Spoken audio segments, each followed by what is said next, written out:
Imaginez-vous dans une situation où vous devez prendre la parole en public, mais au moment de commencer à parler, vous sentez le poids de tous les regards sur vous. Vous savez pourtant que vous avez quelque chose d'extraordinaire à partager, mais sous la pression, le stress et le doute vous envahissent, vous vous sentez pratiquement paralysé. Et maintenant, imaginez la scène inverse, la situation dans laquelle vous êtes calme et confiant. Vous êtes prêt à captiver votre audience, la scène vous appartient. Vous parlez avec aisance, les mots coulent naturellement, vous exprimez vos idées avec éloquence et conviction. Comment vous sentiriez-vous si vous pouviez vivre ce deuxième scénario beaucoup plus souvent? La situation dans laquelle vous êtes confiant et vous parlez aisément. Comment vous sentiriez-vous si vous pouviez maîtriser l'art de penser rapidement et de parler intelligemment? C'est exactement ce que nous allons explorer aujourd'hui.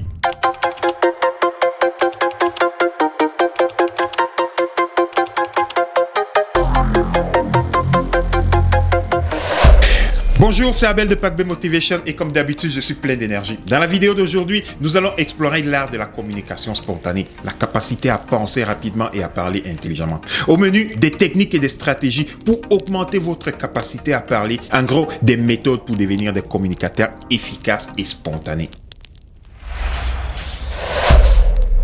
En adoptant ces outils simples mais efficaces, vous pourrez penser rapidement et vous exprimer avec clarté dans diverses situations. Vous vous sentirez beaucoup plus confiant en devenant des communicateurs exceptionnels.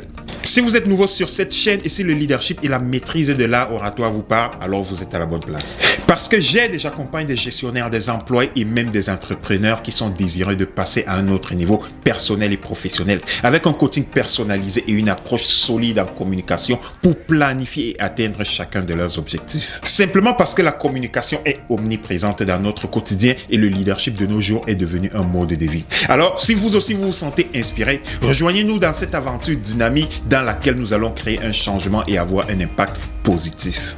Mais avant de plonger dans le vif du sujet, n'oubliez pas de vous abonner à cette chaîne si ce n'est pas encore fait et de cliquer sur la petite cloche de notification pour ne manquer aucune de nos prochaines vidéos sur des sujets tout aussi captivants.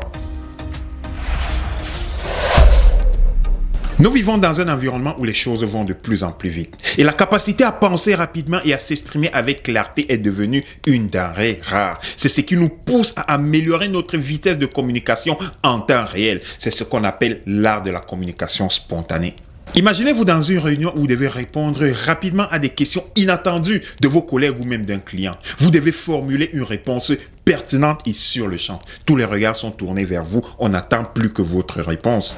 Dans ces moments, chaque seconde compte. Le temps doit jouer à votre faveur. Votre capacité à penser rapidement peut faire la différence entre une réponse efficace ou un silence gênant.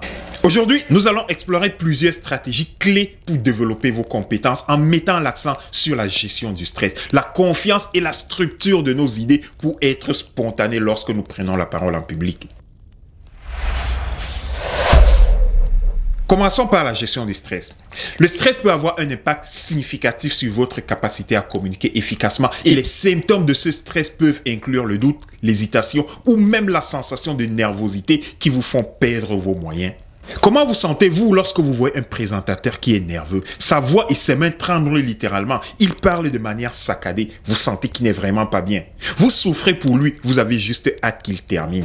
Il est important de reconnaître ces signaux de stress et d'identifier leurs sources, ce qui peut varier d'une personne à l'autre. Mais de manière générale, le stress provient souvent de la peur de l'échec, des attentes très élevées ou même du manque de préparation. Mais rassurez-vous, vous n'êtes pas les seuls. En fait, 85% des gens reconnaissent qu'ils sont nerveux avant de prendre la parole en public et les 15% qui ne le sont pas vous mentent. Si la situation vous arrive, le premier réflexe que vous devrez avoir est de prendre une grande respiration et trouver quelque chose qui vous rassure, quelque chose qui vous met en confiance. Ça peut être une parole que vous vous répétez dans la tête, ça peut être un geste, mais trouvez une action qui vous rassure, qui vous connecte avec vous-même avant de monter sur scène. Pour certaines personnes, cette action qui les connecte avec eux-mêmes est de boire un grand verre d'eau très frais avant de monter sur scène. Et lorsque vous êtes sur scène, pensez au moment présent, ne pensez pas à ce qui va arriver après. C'est le seul moyen de rester concentré sur votre plan de présentation. L'objectif de toutes ces actions est de gérer votre stress et d'être meilleur sur la scène. De garder votre contrôle lorsque vous prenez la parole en public et d'augmenter votre capacité de réaction si vous aurez à faire face à des questions inattendues pour pouvoir communiquer de manière spontanée. Maintenant que nous avons examiné les effets du stress sur notre capacité de communication, le deuxième élément à considérer est le sentiment de médiocrité. Mais comment le surmonter? Ce sentiment de médiocrité peut constituer un obstacle important pour certaines personnes parce qu'il affecte votre capacité à communiquer efficacement. Et alors, il est essentiel de reconnaître nos propres forces et travailler sur notre confiance en nous-mêmes pour surmonter ce sentiment. Parce que si durant une présentation, nous voulons que tout soit parfait dès le départ, nous nous mettons déjà en position d'échec. Parce que nous réduisons considérablement notre capacité à être authentique et de parler de manière spontanée. Parce que si tout n'est pas parfait comme on se l'imagine, dans notre esprit, on se considère comme médiocre et c'est là que rentre le stress. L'objectif est de trouver les sources de motivation et non des sources de stress. Nous avons tous un talent de communicateur, alors concentrons-nous sur ce que nous devons faire au moment présent. Concentrons-nous sur nos forces. Tous ces éléments vont vous aider à renforcer votre confiance en vous-même et à réduire ce sentiment de médiocrité. Lors d'une prise de parole en public, concentrez-vous sur ce que vous voulez dire pour le moment. Oubliez tout ce qui pourrait arriver si vous oubliez de dire quelque chose. Je ne sais pas si vous voyez la nuance. Vous pourrez réaliser des grandes choses si vous vous permettez d'être imparfait. Passons maintenant à l'importance de l'état d'esprit dans l'amélioration de nos compétences en communication.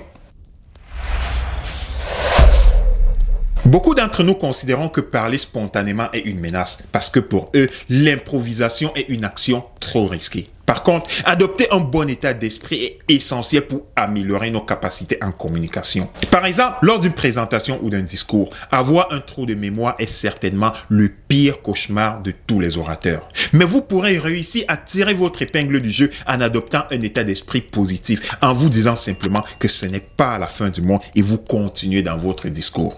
Alors en ce moment, vous pourrez laisser place à votre sens de l'improvisation, soit en introduisant une petite anecdote ou simplement en prenant une pause pour combler ce moment de vide, ce moment où vous avez eu un trou de mémoire. Soyez créatif, improvisez, introduisez une petite anecdote, une petite histoire qui va vous permettre de prendre ce petit moment de recul et reconnecter avec la suite de votre histoire et faire suite comme si de rien n'était.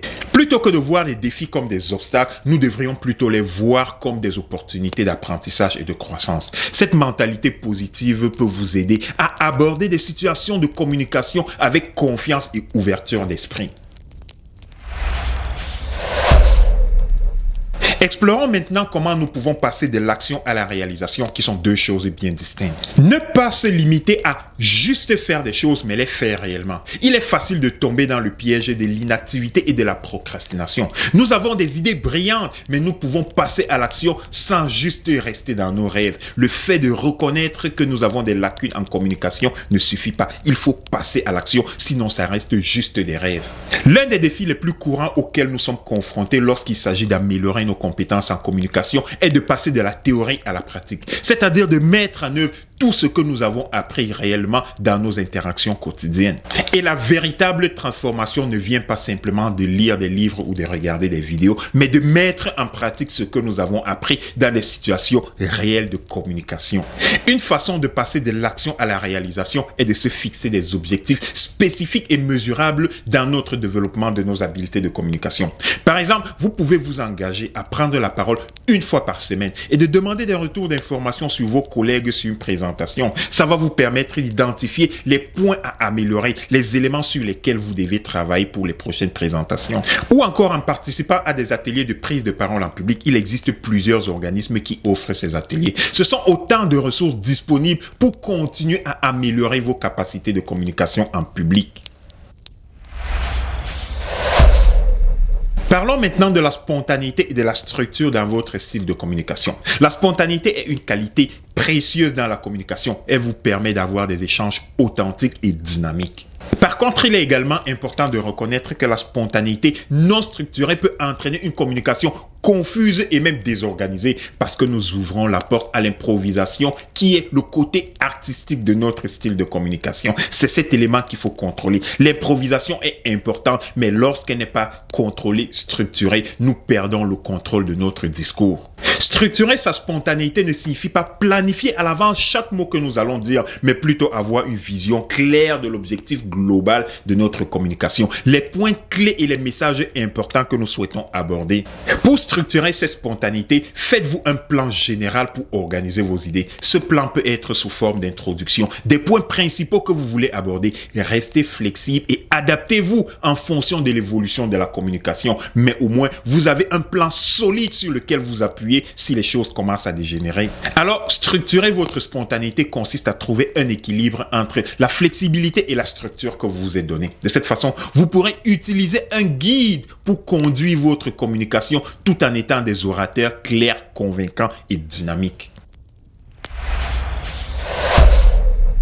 Enfin, terminons par l'importance de garder le focus sur la communication, sur le message clé que nous voulons passer, parce que c'est pour ça que nous sommes sur la scène. Nous avons un message à passer, nous avons une communication à faire. C'est là-dessus que nous devons baser toute notre attention. Pour maximiser notre efficacité en communication, nous devons garder présent à l'esprit quel est notre objectif, que ce soit pour transmettre des informations, susciter des émotions ou même inciter à l'action. Peu importe ce que nous voulons transmettre, ce doit être clair et nos idées doivent rester concentrés sur les objectifs que nous devons atteindre. En ayant une idée claire de ce que nous voulons que notre audience sache, ce qu'ils ressentent et ce qu'ils fassent, nous pouvons guider notre communication avec tous ces outils de manière stratégique et percutante. Alors, en adoptant des stratégies telles que la gestion du stress, la confiance en soi, la structure dans nos idées de communication, nous pouvons améliorer nos compétences en communication et devenir des orateurs plus efficaces et persuasifs.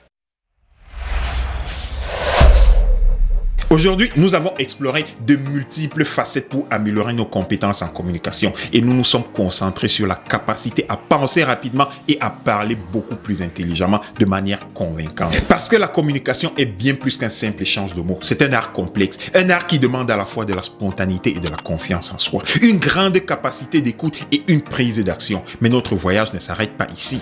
L'amélioration des compétences en communication est un processus continu qui demande de la pratique, de la patience et de la persévérance.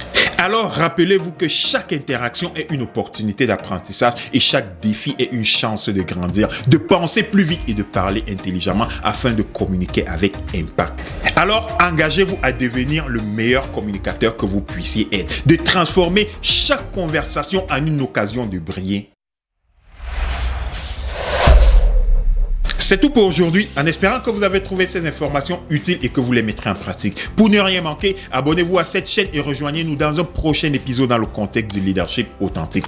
Cliquez sur la petite cloche de notification pour ne manquer aucune de nos prochaines vidéos sur des sujets tout aussi captivants. Si vous l'avez aimé, n'hésitez pas à partager cette vidéo. N'hésitez surtout pas à nous poser vos questions dans les commentaires et nous y répondrons dans nos prochaines vidéos. Mon nom est Abel de Pac B Motivation. Alors, si vous aussi vous êtes inspiré, rejoignez-nous dans cette aventure dynamique pour créer un changement et avoir un impact positif. Ensemble, nous irons plus loin. Soyez des leaders inspirants. Merci et à la prochaine.